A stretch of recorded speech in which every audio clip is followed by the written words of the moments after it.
So I thought it would be fun to show how I pack for a camping trip. This time it's a kayak trip.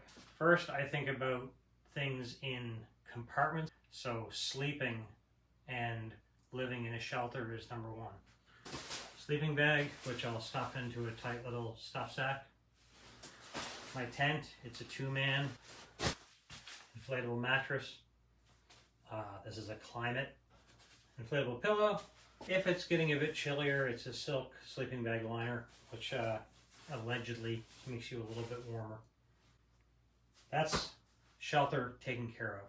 This part we're going to talk about kitchen stuff. Got a Sea to Summit X Set 3. It's a collapsible bowl and plate and cup. I've got a funny little plastic spoon thing and a titanium sporky thing and a little spatula in there.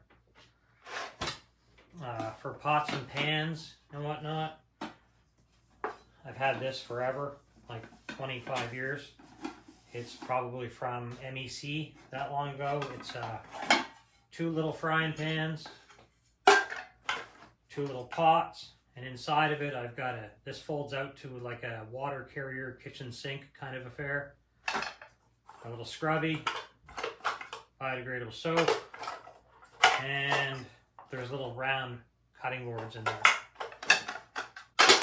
That's all the cooking stuff. We got some tongs. These are $2 at the dollar store. So I buy them all the time and use them for manipulating the fire or making food or whatever the hell you want. Beats burning your hands off, which I've done. This is a camp stove made out of 100% pure Chinesium. I bought this on Amazon for $35. It uses this kind of gas. I always seem to take 2 containers of gas with me because one of them is always half full. And those little things you see that were going around TikTok for a while of mating 2 of them together and letting the fuel go from one to the other, they don't friggin' work. I bought one, so there's my stove. Some rags, usually just bring 1. Water for all of that stuff to go in. I've got one of these. I guess I like Sea to Summit products. They make pretty jazzy stuff. 6 liters of water. That's good enough for a couple days, 3 days. I'll have another vessel of water of some kind with me, so we're set there. That goes nice and low in the boat. It takes the shape of wherever you put it, so it's never really in the way. I think that's the kitchen.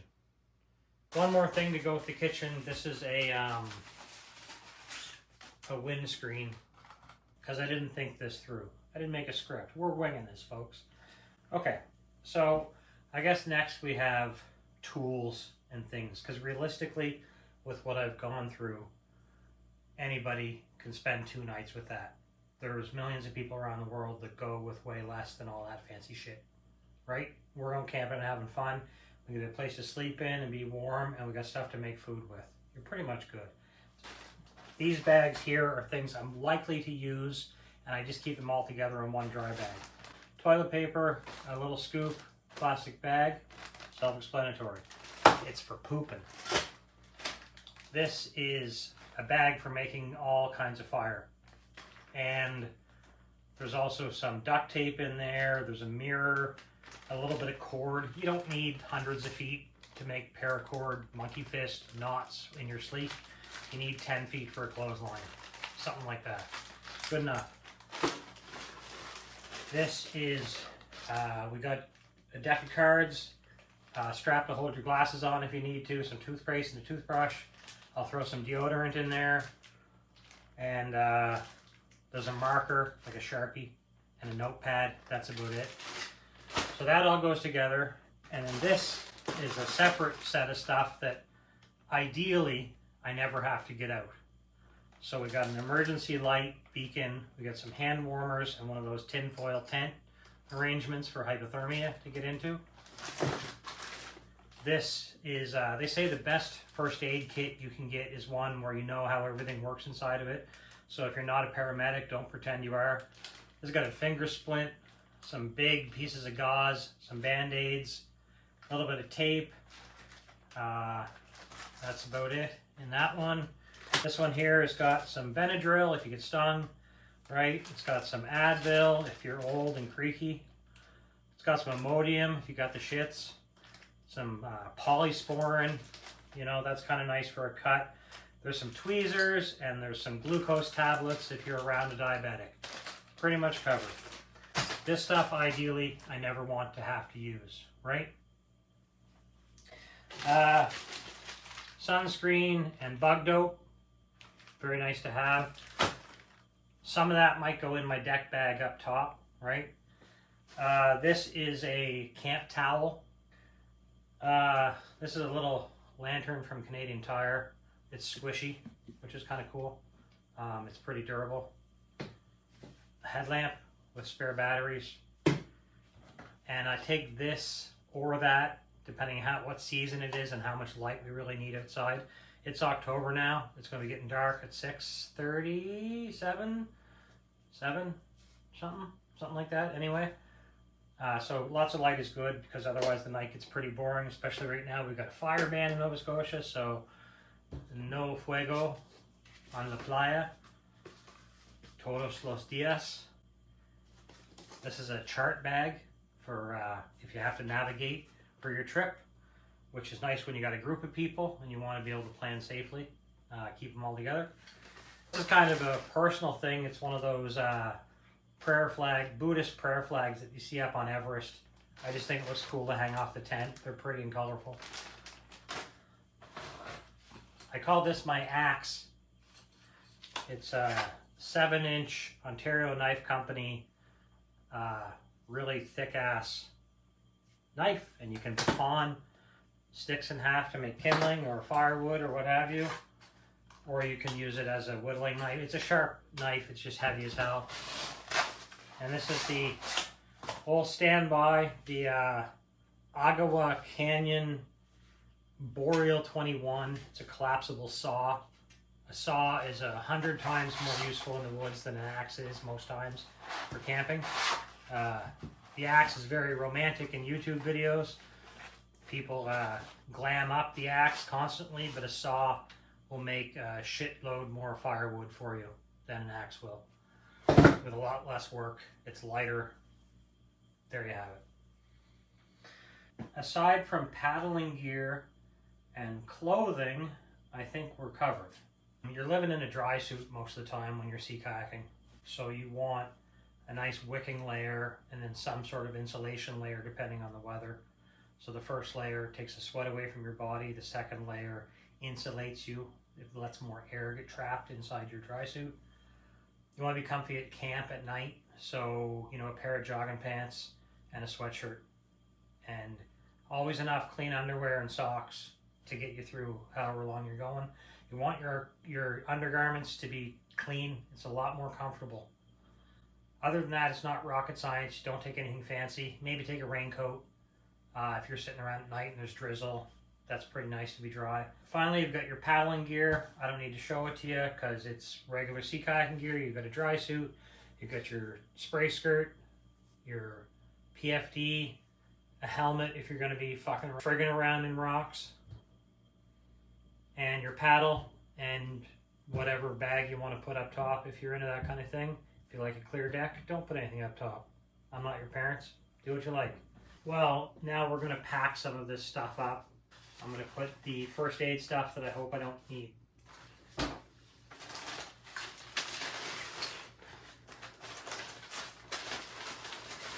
Two. Standard dry bag rigmarole.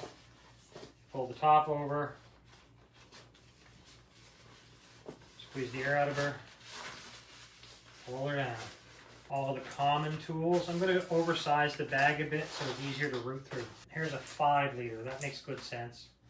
Stuff's in individual plastic bags as much to compartmentalize as it is to waterproof.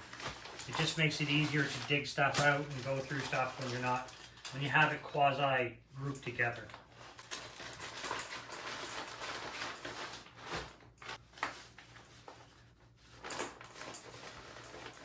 Bug dope goes in.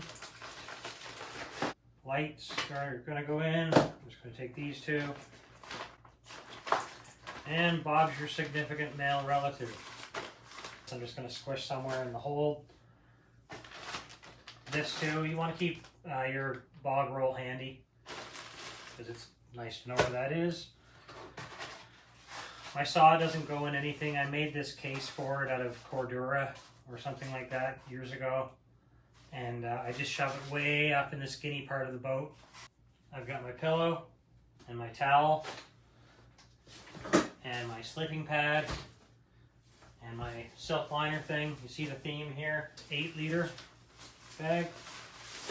So there's my creature comforts for sleeping. Of course, I don't actually put my water bag in anything. There's that. Weight isn't that big of a deal in a sea kayak. It's more space. If it fits, it sits. I've got my stove and my cook set here. None of this really has to go in anything. I mean, if you get flipped at a sea kayak, you were asking for it.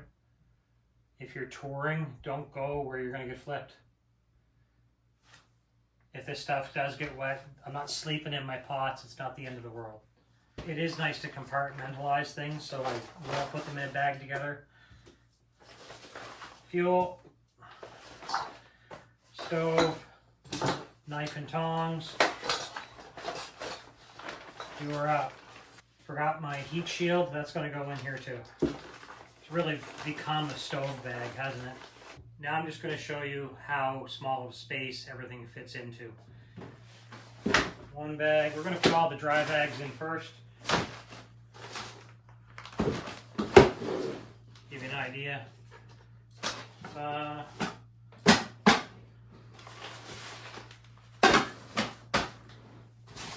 You can see this would fit in a big heavy backpack. It wouldn't be backpacking light, but it's pretty light. There you have it. Aside from my clothing and food, we're all packed. This is the biggest pro tip I got off YouTube years ago, and it's IKEA bags. Stuff 2 or 3 of them in your kayak for a camping trip. So when you pull up on a beach, you have one per compartment.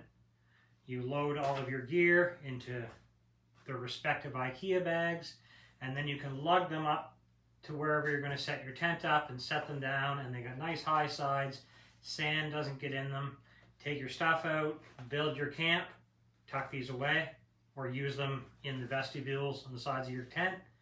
And when you're ready to go away and get back on the ocean, you pack these things up again and lug them down to your boat, put them in by compartment, stuff them in on the top. They don't take up much space or weight, and you're good to go. IKEA bags. Thanks for watching.